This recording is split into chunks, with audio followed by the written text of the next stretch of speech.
Elise Harper had never hated ballroom lighting before.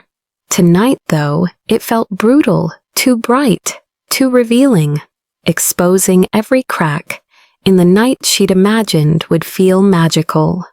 She smoothed her hand down the satin skirt of her deep emerald gown as she stood alone at the edge of the gala floor. People moved around her in swirls of gold and crimson, the air full of laughter and champagne bubbles. And her fiancé, her partner of 2 years, hadn't looked at her once in the last hour.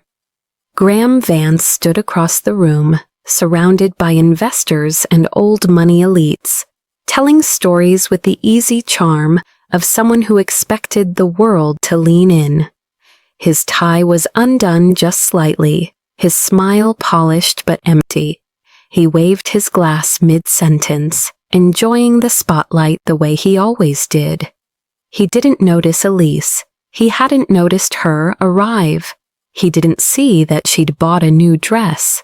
He didn't see the way she kept glancing over, hoping for anything from him.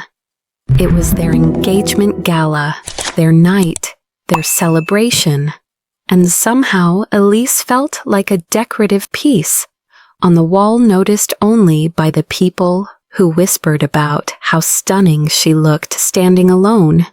She swallowed hard, reaching for a flute of champagne left on a passing tray. Her fingers trembled slightly, not from nerves, from disappointment so sharp it had begun to feel physical. She told herself she wouldn't cry. Not here, not surrounded by people who expected her to smile, prettily beside a man who barely remembered to introduce her. She took a slow sip, trying to steady herself. "Big night," a soft voice murmured near her. Funny how some people don't seem to realize that. Elise stiffened. She knew that voice. She turned, and the moment she saw him, her breath caught in her throat. Callum Vance, Graham's older brother. The one who lived half his life across the world, sealing billion-dollar deals. The one who didn't attend family gatherings unless absolutely forced to. The one who walked into a room and made silence feel heavier than sound. Tall, broad-shouldered, dressed in a black suit that looked like it had been tailored in some private atelier. Only 5 people on the continent had access to Callum never blended in. And tonight was no different. His dark eyes swept over her, lingering just long enough that heat rose beneath her skin. "Callum," she whispered, "I didn't know you were coming." He lifted one brow. "I wasn't, not until an hour ago." Her heartbeat fluttered. "Why?" He studied her for a beat. "Ask me again once Graham remembers you're here." Her breath hitched. "He's just busy." Callum's gaze flicked to Graham, laughing loudly with his circle of admirers. He hummed, eyes returning to Elise. "Right." She felt suddenly naked under his attention, not in a vulgar way, in a seen way, as if he were looking through every layer she'd tried to hide her, disappointment beneath. "You look like you're about to run," Callum said gently, leaning one shoulder against the wall beside her. "Or cry, or both." Elise forced a small smile. "Neither. You always were a bad liar." Her lips parted in surprise. "We hardly know each other." His gaze dipped slowly to the curve of her shoulder, the delicate line of her neckline, the soft, trembling rise of her breath. "That's the problem," he murmured. "I think I know you more than he ever bothered to." Her pulse stumbled. She turned toward the dance floor to avoid the intensity of his stare. Couples moved to the music, lights glinting off sequins and diamonds. Graham was now flirting with a woman in a backless silver dress, a casual hand on her arm, leaning in too close for comfort. Elise swallowed the sting in her throat. Callum followed her gaze. His jaw tightened. "That's disrespectful," he said quietly, and he knows it. She forced another shaky breath. It's fine. No, Callum said, stepping closer. It isn't. The nearness of him made her skin warm. His presence filled the space, pushing out the ache inside her. He was calm, steady, grounding everything she wished Graham had been tonight. Elise, Callum said softly, his voice cutting through the noise of the ballroom. You shouldn't be standing alone at your own engagement gala. She looked up at him and immediately regretted it. His eyes were dark and full of something she couldn't name. Something dangerous. Something that made the room feel smaller. Something that sent a slow, breath-stealing heat through her. Her voice trembled. Then what should I be doing? For the first time tonight, Callum smiled. A small, devastating thing that made her knees weaken. You should be dancing. Her breath stalled. With whom? He stepped closer, so close she felt the warmth of his body through her dress, so close his cologne brushed against her skin like a whisper. With someone who sees you. Her heart fluttered violently. Callum, she breathed. Say yes, he murmured, offering his hand not formally, not politely, but with a quiet intensity that wrapped around her like heat. And for the first time all night, Elise felt wanted, wanted deeply, wanted attentively, wanted dangerously. She placed her hand in his fingers closed around hers, warm, firm, sending a tremor up her arm. Callum exhaled softly, like he'd been waiting for that exact moment. He drew her onto the dance floor, pulling her close, closer than propriety allowed. Closer than she should have let him. Closer than anyone had ever held her. Her fiancé was across the room, and his brother, his powerful, distant, impossibly alluring brother, was holding her like she was something precious. Something he was tempted by. Something he couldn't resist. The music wrapped around them. Elise exhaled shakily. Callum's voice brushed her ear. Now tell me, he whispered, slow and warm against her skin. Does he hold you like this? Her knees nearly buckled, and Callum's hand tightened at her waist, steadying her effortlessly. I didn't think so, he murmured. Elise felt the world tilt not from the champagne, not from the music, but from the man whose hand rested confidently at her waist.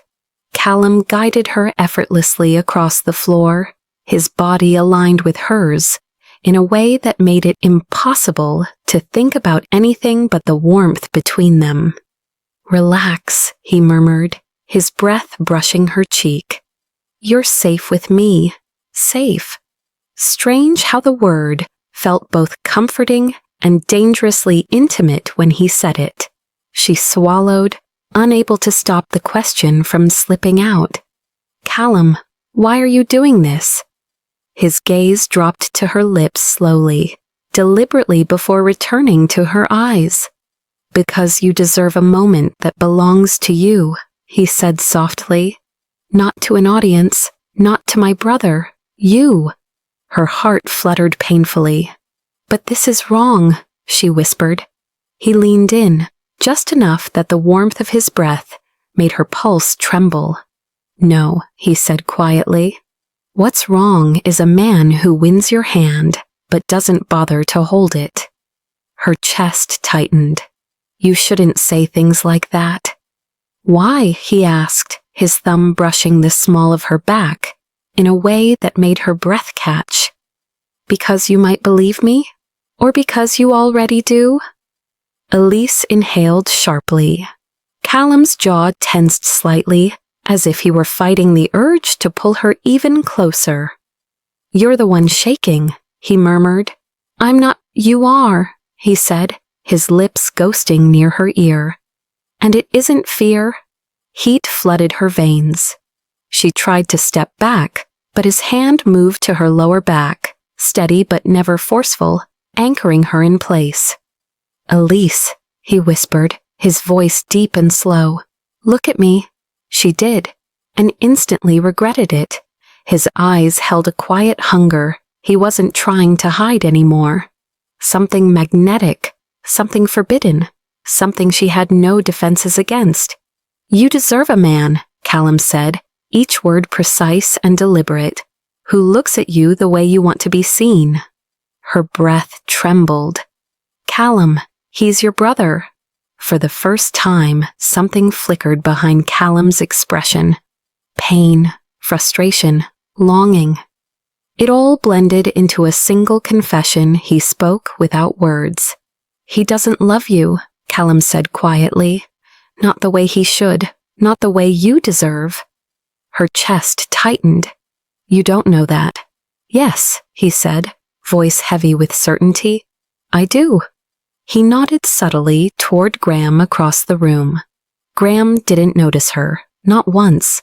He leaned in closer to the woman in the silver dress, laughing at something she whispered. Elise's heart sank. Callum's hand squeezed her waist gently. "See," her breath stuttered with hurt. "Why am I not enough for him?" Callum's expression softened softer than she'd ever seen from him. "You are," he said. "You're more than enough. He just can't see it." She blinked rapidly, emotion burning behind her eyes. "And you can?" Callum inhaled slowly, too slowly, as if the truth cost him something to say. "Yes," he whispered. "I see you." The three words fell between them like sparks. For a heartbeat, neither of them moved. Then the music shifted slower, deeper, almost sensual. Callum took her hand again. She didn't resist. She stepped into him, letting his chest brush hers, letting the heat of him seep through her dress. His nose grazed the side of her temple. "This is wrong," she whispered again, but her voice broke. "I know," he murmured, "but it feels right." Her heart thundered. "I shouldn't want this," she breathed.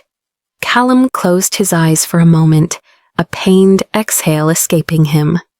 "I've wanted you since the night I met you," he confessed quietly. "I tried to fight it. I tried harder than you'll ever know." Her breath caught. "Callum." He met her gaze raw, unguarded, devastating. "If you were mine," he whispered, "you would never stand alone at your own celebration." Time froze. Elise's lips parted in shock, hurt, longing, guilt, and desire, all colliding inside her. "Callum," she breathed again. But he stepped back suddenly, just one step, but it felt like losing warmth she didn't know she needed. His voice came out rough. "Don't marry a man who treats you like a placeholder." Her vision blurred with unshed tears. He held her gaze one last time, dark, conflicted, full of a longing he refused to act on. Then he released her hand, walked past her, and left the dance floor, leaving her breathless, shaken, and finally seeing the truth of her own heart.